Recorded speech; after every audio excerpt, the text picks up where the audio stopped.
मामला टेढ़ा हो गया है।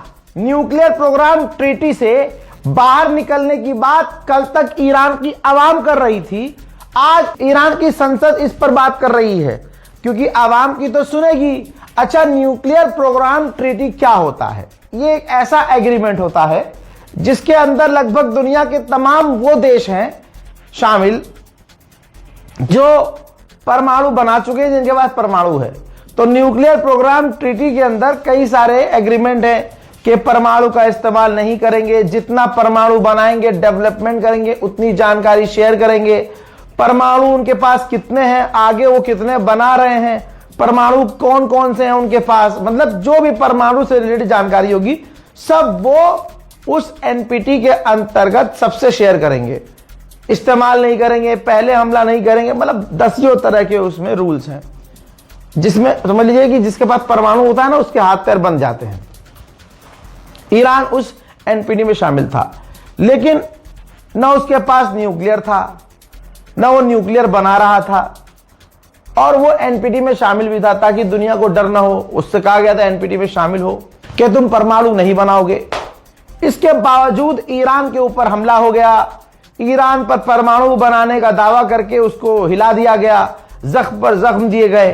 तो अब ईरान की आवाम पिछले कई दिनों से जो रात को सड़कों पर प्रदर्शन कर रही थी, वो ये मांग कर रही थी कि न्यूक्लियर प्रोग्राम ट्रीटी से बाहर आओ और परमाणु बनाओ। अब बनाएंगे हम परमाणु।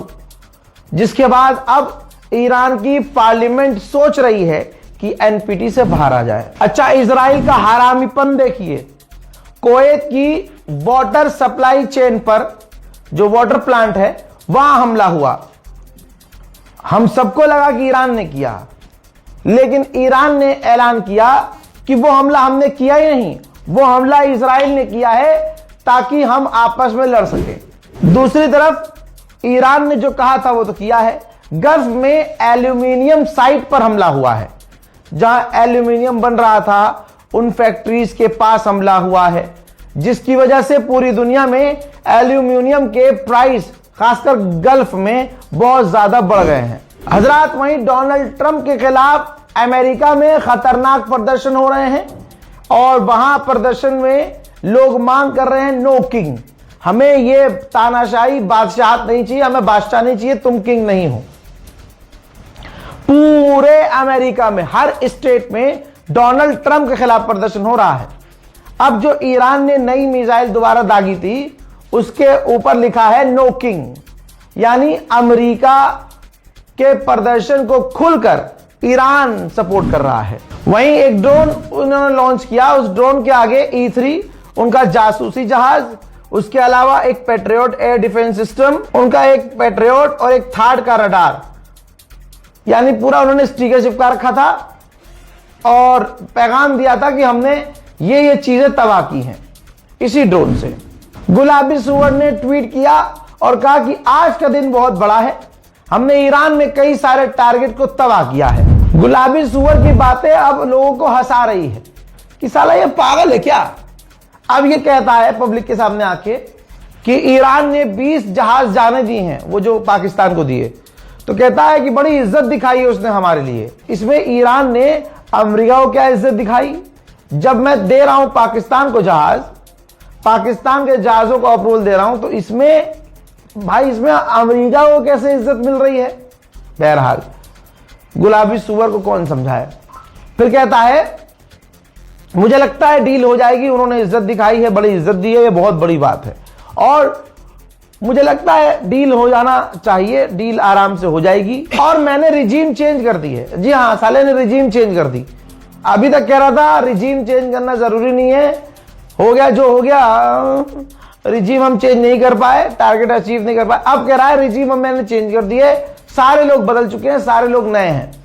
इस हरामी की बात माने तो अभी कुछ दिन पहले तक ये कह रहा था कि ईरान की आवाम, ईरान के लोग मुझे सुप्रीम लीडर बनाना चाह रहे थे, मैंने मना कर दिया। आज जो भी ईरान के खिलाफ अभी भी हैं, यकीन रखिएगा कल उनके भी चूतड़ों पर क्रांति लिखी जाएगी। क्योंकि देखिए अब इसने क्या कहा है, डोनाल्ड ट्रंप ने फिर कहा है कि ईरान के बाद क्यूबा का नंबर है। तो दुनिया को सोचना चाहिए कि ईरान का इस तरह से साथ दे कि इस जंग में अमेरिका इतनी बुरी हार हारे, इतनी बुरी तरह से हार जाए कि क्यूबा से भी कोई छोटा देश हो उस पर भी आंख उठाकर अमेरिका ना देखे। अब सुनिए डोनाल्ड ट्रंप किस ख्वाब में है। कह रहा है कि वो अपना न्यूक्लियर देंगे, अपनी इंडस्ट्री हमें देंगे, अपना यूरेनियम हमें देंगे और हम जो उनसे कहेंगे वो हमारे लिए करेंगे। दोस्तों, स्ट्रेट ऑफ हॉर्मूज को बंद रखा गया है अभी तक। तो पत्रकार ने पूछ लिया गुलाबी सुअर से कि इतनी लंबी लंबी छोड़ रहे हो, ये जो स्ट्रेट ऑफ हॉर्मूज है बंद है, क्या करोगे अब?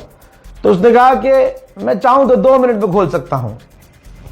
वाह, 2 मिनट में खोल सकता है ये, बताइए। पूरी जब इसका बयान सुनता हूं ना ऐसा समय, भाई मेरा बीपी हाई हो जाता है कि हरामी एक मतलब बिना सर पैर की बात कैसे कोई कर सकता है।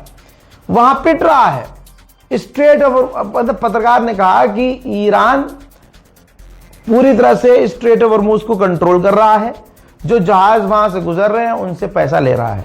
आप क्या कहेंगे? तो कहता है कि मैं इसको 2 मिनट में बंद कर सकता हूं। सऊदी अरब लड़ रहा है, कतर लड़ रहा है, गल्फ के कई सारे देश ईरान से लड़ रहे हैं, हम सब मिलकर लड़ रहे हैं और हमारी बातचीत जारी है। मतलब ये वाली बात इस बात से मैच नहीं करेगी, ये वाली बात साले की इस बात से मैच नहीं करेगी, बस बोलना है लवर लवर। 2.8 मिलियन बैरल तेल ईरान रोज बेच रहा है, 2.8 मिलियन बैरल, और ईरान का 80% तेल अकेला चाइना खरीद रहा है। इराक के लड़ाकों ने इराक के एयरपोर्ट पर हमला किया था अमेरिका को निशाना बनाते हुए, लेकिन इस हमले में तस्वीर देखिए, इराक की एयरफोर्स का जहाज बुरी तरह से डैमेज हो गया। इजराइल के पास उसके इंटरसेप्टर खत्म हो चुके हैं और इस जंग में इंटरसेप्टर सबसे ज्यादा कम पड़े हैं इजराइल को।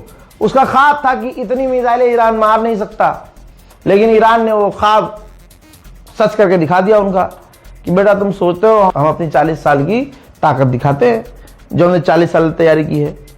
जिसके बाद इजराइल ने अपने इंटरसेप्टर प्रोडक्शन की स्पीड 4 गुना बढ़ा दी है और तादाद भी कि 4 गुना ज्यादा अब हम इंटरसेप्टर रॉकेट बनाएंगे। उधर इजराइल के अंदर भी प्रदर्शन जारी है। 24 घंटे पहले दिखाया था, फिर 24 घंटे बाद दोबारा दिखा रहा हूं।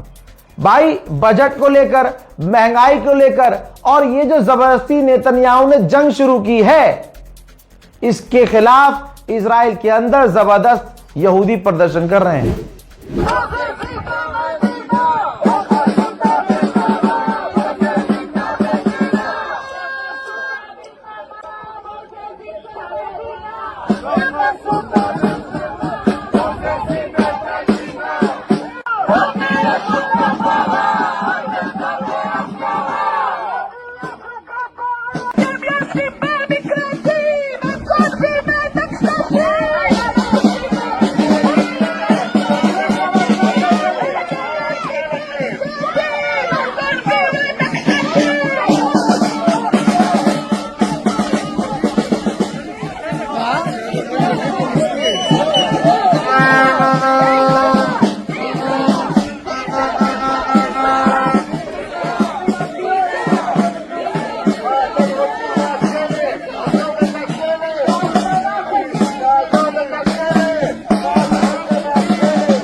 हज़रात मोहतरम, फिलहाल के अपडेट में इतना। इस रिपोर्ट को शेयर कीजिए, दुआओं में याद रखिए, चैनल को सब्सक्राइब कीजिए। जय हिंद।